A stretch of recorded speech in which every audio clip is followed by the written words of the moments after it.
You searched how to buy shares of CVS Health Corp. So here is a clear, step-by-step walkthrough. CVS Health Corp operates in retail pharmacy and healthcare services, is listed on NASDAQ under the ticker CVS, and this content is educational, not financial advice. To buy shares, you need a brokerage account, and I will use eToro as an example to demonstrate the process. After registering, you will usually need to verify your identity with a government ID and add funds before you can place a trade. Use the platform search box and enter the ticker CVS to locate the company listing. Make sure you select the CVS listing on NASDAQ to open the correct stock page.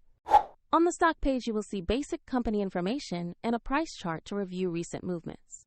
Confirm the company name, ticker CVS, and NASDAQ listing so you are viewing the correct asset.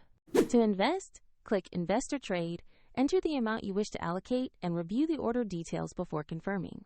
If the market is closed, your order may execute when it reopens, and if you have insufficient funds, the platform will prompt you to add money before final confirmation. Once executed, your CVS position will appear in your portfolio where you can monitor it. Check the video description for the eToro link if you want to follow the same steps shown here.